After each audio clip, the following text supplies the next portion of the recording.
changing my mindset and being positive. It could always be worse was kind of another mantra that I had, that stay after it and it could always be worse. Slowly but surely, I started to kind of get out of this tunnel. A lot of times I took 2 steps forward and then I took 3 or 4 steps back.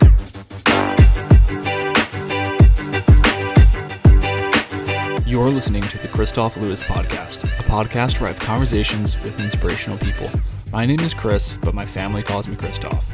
My goal is to have as many conversations as possible with people who have forged their own path by pursuing their dreams, making them a reality, all the while emitting positivity and sharing this knowledge with others.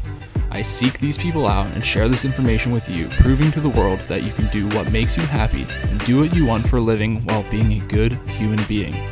We'll talk about careers, but we'll also cover any story that inspires. Let's do this while helping each other. Thanks for listening.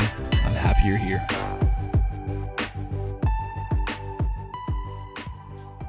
Hey friends, what's up? I hope you're having a great day. Welcome to the Kristof Lewis Podcast, Create Your Career. This is conversation number 141, episode number 238. Thank you so much for being here. I'm always excited. I'm never not going to say it. I really don't take it for granted that I can have such an awesome podcast following.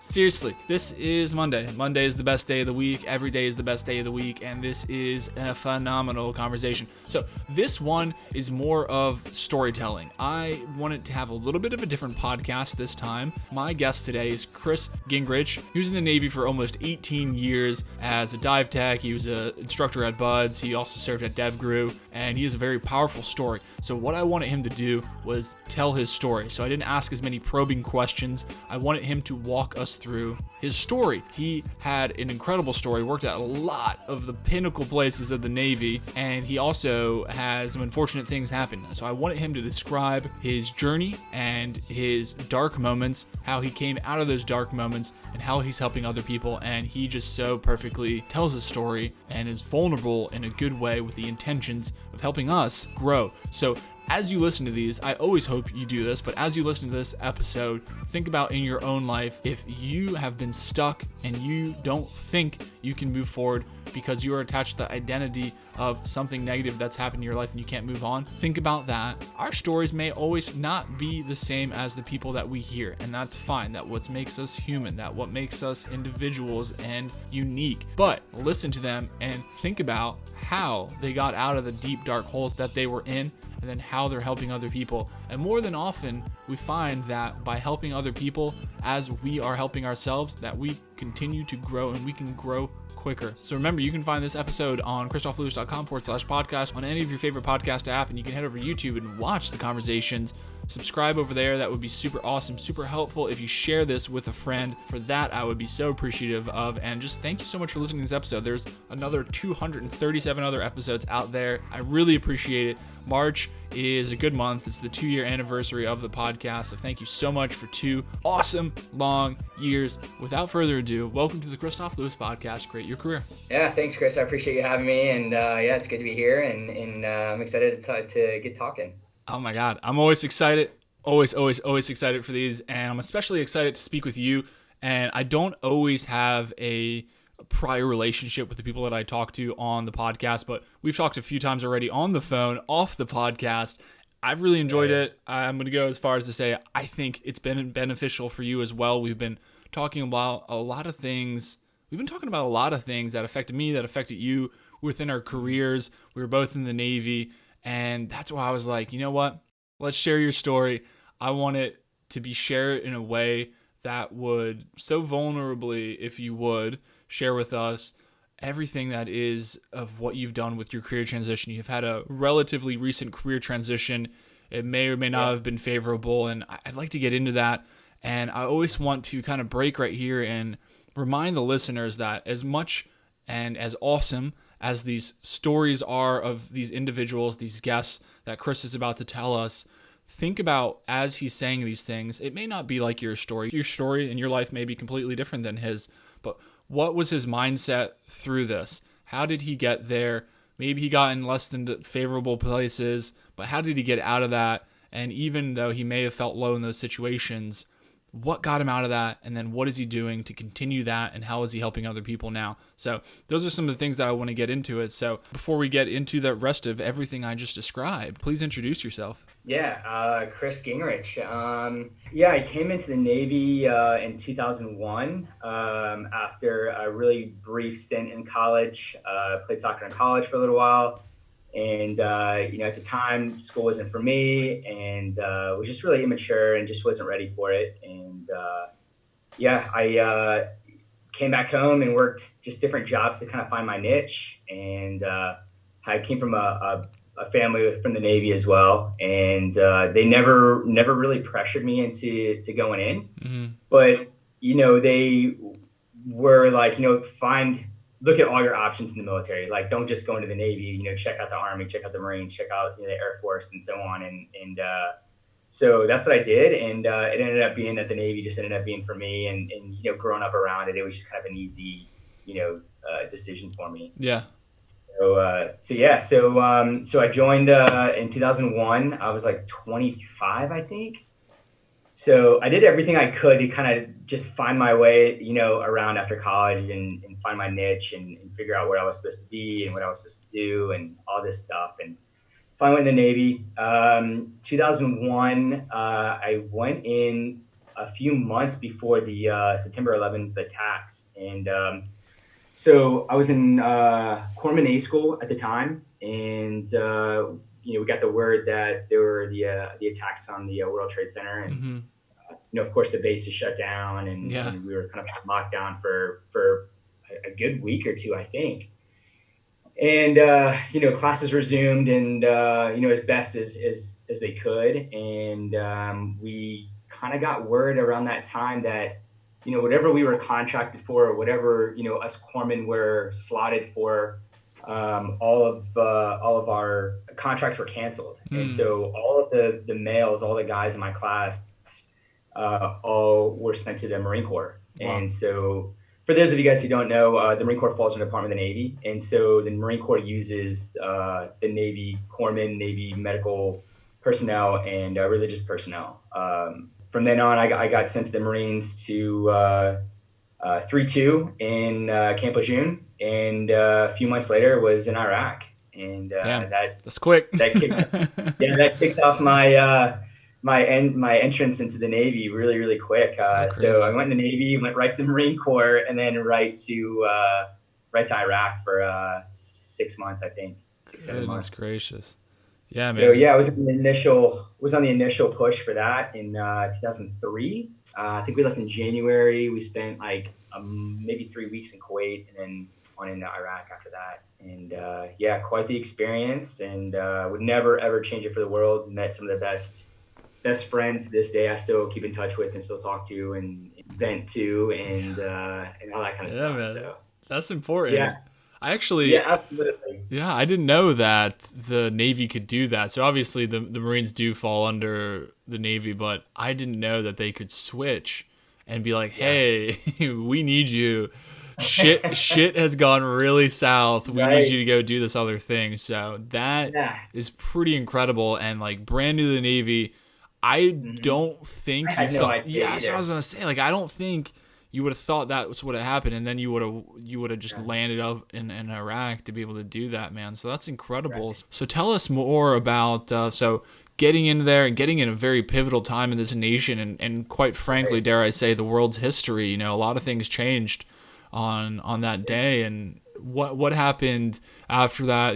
During your time in the Navy, what else in your career, or what else did your career consist of? Yeah, so I did my time with the Marines and decided that I enjoyed every minute of it, and I would never change it. But I wanted something a little bit more demanding, I guess. Something to kind of push myself and a little bit more demanding of myself.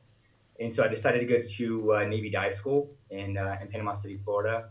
So I spent 6 months in Panama City going through dive training and dive medical technician training, and graduated from there and went to an EOD unit out in San Diego, where we did a lot of training, never ended up deploying with them. And then from there went to I got an invitation or an invite to screen at Naval Special Warfare Development Group, and screened there.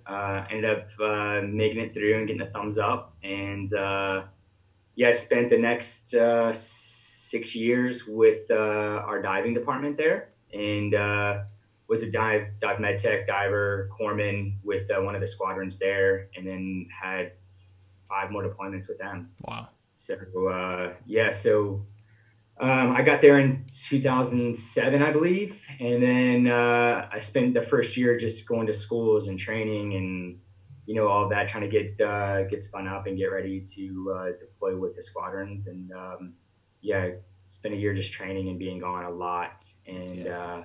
while I was going through that period at Dev Group, I got married, had a son, and then right after my time there. So like I said, I did 6 years there, 5 more deployments. And then I got orders to become a BUDS instructor. So I taught second phase, the dive medicine portion of Sure. second phase BUDS.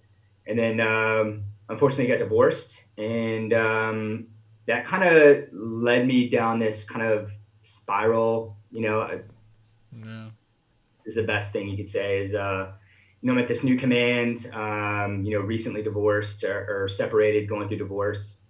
And I kind of think where everything started with that, because I didn't manage it efficiently or correctly or what I thought would be the right way. I thought the way I was dealing with it was the right way. And it's, how a lot of us, I think, deal with things by kind of shutting down, Yeah. just, getting right into work and Yeah. head down and Yeah, just that's what I was going to getting ask, how you dealt with it incorrectly at first, I think right. that's Yeah. important to So, identify. so yeah, unfortunately, I did my fair share of drinking, and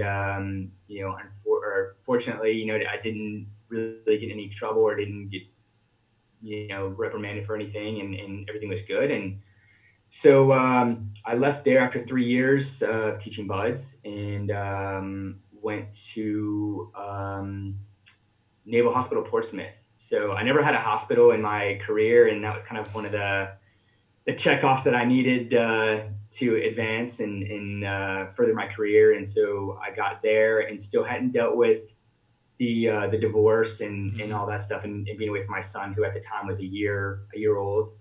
And I was in a new place. I didn't really want to be there. I didn't like it. I wasn't around my people, or the people that I had been around for the Yeah. better part of the last decade. Yeah. And yeah, I just kept going downhill. I started drinking more because I was just unhappy with where I was at and what I was doing. And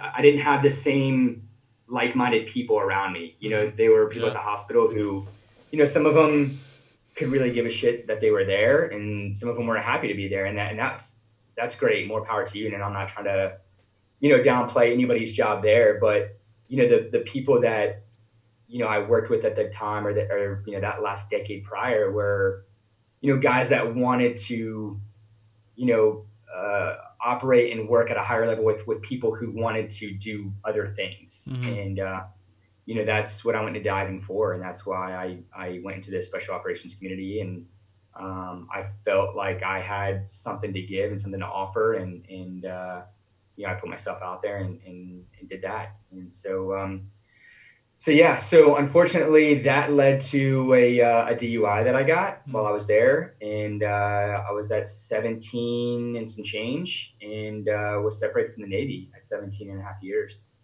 And a huge blow, obviously, to me, my career, my identity, which I know that I've heard people on your podcast talk Yeah. several times on Yeah. like leaving the military and then Yeah. Yeah. losing that It's a real identity thing. that we all have, and I think that was a huge part of my lack of transition, or maybe that kept me from transitioning positively, or in a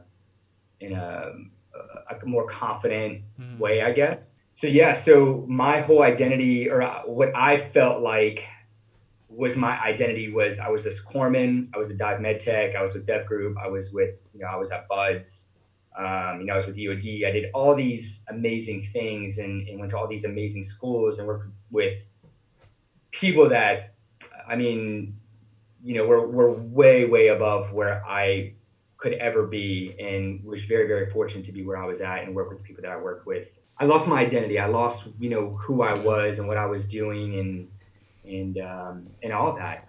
And I had a really, really hard time, and that led me to a really, really dark place. I didn't want to be around anymore. I felt like, what, I disappointed myself. Was a huge disappointment to my friends and family and to people I worked with. And, after all these things, we have this thing in the military that, you could do 1,000 great, great things, but, you fuck up that one time and that's all everybody remembers. It's true. And yeah. And so that's what kind of went through my head all the time was like, I did all these really great things and really cool things, but it was that one thing, that one decision that I made that, ruined it for, the rest of my time, so I was in this really dark place for a while, and I just could not seem to shake it. And finally, my family kind of recognized a lot of symptoms and things in me that I was talking about and that I was doing, and that I was more or less hinting around to, or Yeah. whatever. And they really helped me out. And then my son obviously was a huge impact on Yeah. those decisions, or the better part of those decisions. And I couldn't not be around for him, and I couldn't not be the father that I always wanted to be, and dreamt of being, and teaching him all of these things about becoming a man, and mistakes that we make, and overcoming them. And that's kind of where I started to work on this headspace mindset thing that I really try to I focus more on now. And had read a lot of some stoicism, and I had been reading a lot of Wim Hof at the time. And those two things together just kind of, they clicked for me. They made sense, and they were things that were just like very easy to comprehend, and just kind of like, wow, that these things that Marcus Aurelius said that were just like, yes, like light bulbs, just everything. And so I did a lot of reading of Stoicism and Marcus Aurelius, and the Wim Hof, and a lot of breathing and meditation, and that kind of thing. And believe it or not, that's what worked for me. That, and wanting to change. Like I had to want to come out of that hole. You know what I mean? And at the time, I was also a really, getting really, really into ultra running, and I was doing really well, and training and races, I was doing better at every race, and my training was really good. And it was just, I loved doing it. And then I fell into this hole, and I didn't want to do anything. Like I just sat at home, and I didn't want to see anybody. I didn't want to talk to anybody, and all that. And again, I just, I don't know, just something clicked that I wanted to be there, and I needed to. I wasn't one to give up easy, just from where I had been. All these places that I had been. Giving up and quitting was kind of never an option at the time, or in those communities. Sure. And so I was like, you know what, I had to kick myself in the ass, and kind of get out of it. And so I just really worked on changing my mindset and being positive. And it could always be worse was kind of another mantra that I had, that stay after it, and it could always be worse. And slowly but surely, I started to kind of get out of this tunnel. Now a lot of times I took 2 steps forward, and then I took 3 or 4 steps back, but that's life. You know what I mean? That's what happens. And that's life. And you have to adjust, and you have to be flexible, and you have to look at all your options, and you have to adjust, and then roll with it. And that's what I did. So I decided, after my separation in Virginia Beach, I left, and I moved. My son and his mom was in Tennessee, or were in Tennessee. And so I left and packed up, and I moved here to Tennessee. And this was kind of like this I kind of looked at it as like this new chapter, so to speak, that, this last chapter, this last decade or 17 years was this one chapter that, I wrote and I lived and I did and, whatever. And I made this mistake. I made this decision that led to this mistake. And you know what? I got to adjust and I got to fix it and I got to turn it around and hopefully live this next chapter just as good, if not better, than that last chapter. Love that. And, I'm, and everybody writes their own chapters. So like, and I'm sure people have heard this before where, you are the author of your own book, and you're the author and how your life goes or how your chapters go is all up to you. And, I planted that seed where I wasn't going to let this keep me from doing other great things or leading a life that was just as good or just as fulfilling as what I had been doing. And so, yeah, I moved here and I moved here on a Friday and I signed up to go back to school and I started classes on the next Tuesday, like 5 days later. Nice. And yeah, so I moved here and I just hit it. I hit the ground running and, I was like, and my good friends know that I'm not a school person. Like I don't like school. I would much rather be doing something else, but, it was just, it's just what it is now. You have to have a degree, you have to go back to school. That's what, people like. And so I was like, you know what, I'm going to do it. I'm just going to, and I think that's helped with this mindset, this change of mindset that I had as well, where it was like, I don't want to do it, but I'm doing it and I'm going to succeed and I'm going to do the best I can. And I'm going to graduate. And, so yeah, that's kind of what I've been doing now. And for the last year and a half, I've been in school and pursuing a kinesiology degree. So since I've been here, and one of my professors who taught, an injury prevention class, one of my basic courses that I needed to take for kinesiology, is was one of the head athletic trainers here at the school, and we got to talking one day, and I told him about my past and being a corpsman in the military and working with special operations, and he invited me to come to the training room and to kind of check out what they do and give him some feedback on what we would do differently or what would I have done differently or that kind of thing. And so that led into an introduction to one of the sports doctors here who introduced me to the baseball coach at the school, who's really into very non-traditional way of training and mindset type stuff. Yeah, it was really, really interesting and really, really cool and fun to talk to him.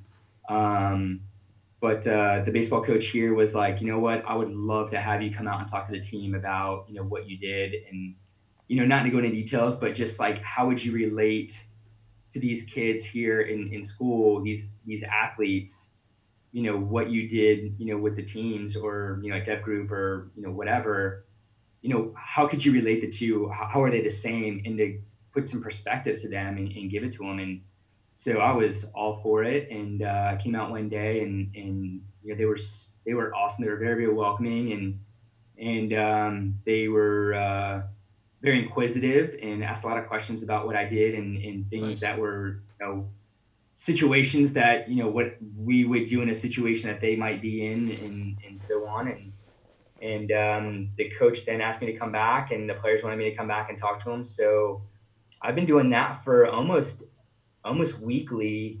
Last semester, I talked to him almost weekly, just about just different things, teamwork and honor and integrity. And I think by doing that, it helped me. Oh yeah, absolutely. Helped me kind of get through this, these things that I was kind of still fighting and still, kind of, butting my head against, with this, with that. And I think it helped, it has helped for sure. You know, by talking to them about all these things that, I had maybe forgotten because I was in this place Yeah. that, I was in this negative place, I was in this negative mindset. And, Yeah. and it was really rewarding and fulfilling and really therapeutic, I would say as well.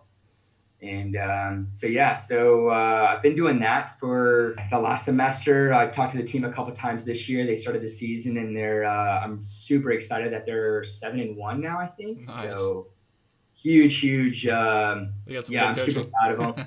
Super proud of them. Yeah, and not to say that I had anything to do with it, but maybe one of the guys has taken something that I said and applying it, Yeah, and absolutely. Yeah. that kind of thing. But they've invited me to a couple of games and hung out with them and How kind of special is help that? get them ready to get ready to roll and get out there and win Yeah, some man. games. Yeah, no, I love this, and what I love, there's so many things here, but about you sharing your story, I'm very large on sharing stories with the intentionality of helping other people. Just how you described us more recently, and which is of your story is helping these kids, right, that are on the baseball team. So Yeah. what, and I'm gonna say to the listeners here is this is Chris's story, and I wanted to have this episode a little bit different to where you kind of told your story, and I wanted to kind of stick out of it a little bit more, and just because why it's so important is because sometimes just we need to hear a good story, and sometimes a good story has some really tough parts. And I love that you've been able to articulate yourself through these vulnerable moments in your life that you really weren't maybe proud of, or you didn't feel good of, or it just was not a good time in your life. But what's so amazing about your story is that, number one, like I said, is you're starting to share that story right now with me, with these other people, and you're being able to do that, and you're learning yourself, and it's helping you pull yourself out of this. So we can experience bad things in our lives, but that's not the end unless you choose it to be the end. One of the things you said earlier is that you wanted to change and Right. you made the decision to change. So yeah, we can succumb to the darkness at times, and I think it's okay to an extent to really feel those emotions and understand, why am I feeling this way? But the fact that you stopped at least for a brief moment and asked yourself, and I want to change, do I want to Yeah. change? Yes, I want to change. And then you found what worked for you, like the Wim Hof method and the other readings that you had. So you found what worked for Right. you. You tailored it Yeah. towards yourself. You didn't give up. You kept on going. You moved towards your family. Like, you did all these things. So like you, Mhm. and like you said, it's we joked about the military like keying down on one thing that you screwed up on, but I mean, you did Right. have Right. a phenomenal career. You worked at the pinnacle of the military in your profession, and that's very important. And this one thing, even though you're not proud of it, doesn't define your entirety of your life. And I Right. guarantee you, me, other people that are listening to this, they have things in their lives that they feel as if they've screwed up a certain place, and it's so defining of who they are as a person. And that's not the case. It's who you Sure. continue to be and what you take from that. And then I just love, everybody knows, I love highlighting people that help other people, and you're doing just that, man. I love that. Yeah, yeah, and the other thing too is that like I'm in this place now. I'm in a new state, a new place that these people don't have a clue. Me walking around campus, like have no clue who I am, Yeah. what I did, where I was, what happened, like they don't know any of it. And so Yeah. for me to focus on like my identity to other people or Yeah. to that kind of thing, it like it doesn't make sense, it doesn't work, Mm-hmm. my identity is who I am, and that one thing, like you said, isn't going to be the defining thing for me. I'm not going to let it. Sure. And and again, like I said earlier, is I'm going to write this chapter. Like, this chapter is starting off very difficult, but I know where I want it to go, and I'm going to write it in that direction. I'm going Mm-hmm. to, go in Yeah. that direction that I want it to go in a positive way. And, and I don't think that, everything is going to be, fucking rainbows and unicorns from here on out by any means, Probably not. but, But maybe. I know that, Maybe. Maybe. yeah, well, I mean, fingers crossed, but, I know it's not, and I know that what I got through and I didn't succumb to it. That's given me so much more confidence as well, that I was able to overcome these things that were trying to keep me down, or or my mind was trying to keep me down, and I want I don't want it to, like, I want to move forward, and I Mm-hmm. want to get up those steps, so to speak. And Yeah. so, so I want it. And I think that's really kind of the biggest thing is that, if you want it bad enough, and it's going to be a struggle. There are going to be struggles along the way. And, the one struggle, you just can't give up, and you have to want to do it. You have to change your mindset, and, whatever types of things work for you. Like for me, it's some Wim Hof a little bit, and, maybe some readings or a quote of the day, or, you know, even listening to one of your podcasts. Like I've listened to, a few of your podcasts and some guests, and like, I've been like, wow, yes, that's exactly it. That's exactly what I'm doing. And, maybe somebody articulates it a little bit better than me, or differently. Yeah. whatever. Sure. But yeah, and, I'm always trying to learn from other people. And, especially now that, as you get older, just life, life throws curves at you that when you're younger, you just can't, yeah, okay, cool. Yeah, that sucks. And, on to the next day. But like, as an adult, like things, these curveballs are a little, yeah, dude, they're a little bit more tough to, I don't bend like I used to, yeah, it's a little harder to rebound off of. And I think it's just been very therapeutic to, talk to you, like, offline. And some of these guys, on the baseball team that really don't know my story at all. I mean, they might now, but, they don't know my story. They know that I was at Deaf Group, and they know that I taught at Buds, and, they know that, this brief history, but they don't know me, my career type thing. And so, to them, that's my identity. And, to other people, I have an identity too. But again, my identity is what I want it to be. Exactly. And I'm gonna write it the way that I want it to go. Hell yeah, man. That's such a powerful way to end this episode. I can't thank you enough for coming on and sharing that. And one of the things, so many good things here, but identity, and I know, and you said it yourself, and a lot of guests with the military background have keyed down and honed down on their identity. And that's understandable because it takes so much to get to some of those positions that some of these people have had within the military. And it's understandably so that there's a certain identity attached to that. And when you leave, you're right, nobody knows that shit. They have no idea what it means. Maybe they know of it, but they have no idea what it took, the type of, brotherhood that's there, or sisterhood, or whatever's going on there. They don't understand that. And that's fine. They don't need to. But I think what you said is very important, is that you are the identity of who you make it out to be, of who you are in this moment. And be proud of what you did. Be proud of who you were. Inversely, there could be an identity that you are attached to that you're not proud of, and that's fine. You can shed that skin too. Totally cool. Sure. And you can be holding on to what you're proud of, and you can shed what you're not proud of. It's still there. You've clearly learned from it. So this is why this continues to be such a great episode, is because of these things, and you've come out of the darkness. You've been able to teach other people, and it's just going to get better. And you're right. It's not always going to be good. It's going to be that bumpy ride. Like, it may still be 2 steps forward, 4 steps back, or some shit like that. Right. But man, at least you keep on, it's like the boxing. You get hit down, you get back up, and you got to keep moving, man. So I really appreciate it. But before we get out of here for the night, can you please tell us how we can contact you? Yeah. So, Instagram, I'm pretty active on Instagram. It's CMGING. That's my personal, and it's private. So just shoot me a message or request, and I'll try to accept it. But email is GingrichCM at Gmail. Awesome. Well, you all will be able to find all that stuff, as always, in the show notes. You'll be able to find all the Instagram accounts, all that goodness. Again, thank you so much, man. This has been an absolute pleasure. I love that we kind of broke the mold of a little bit of what I typically do. I want it to be less active, and I wanted you to tell your story. And I know we barely touched the surface on which is your life, but we hit a lot of good things. It was very powerful. So thanks so much, and have a great rest of your night. Yeah, man. Thanks a lot. Thanks for having me, and have a good one. See ya.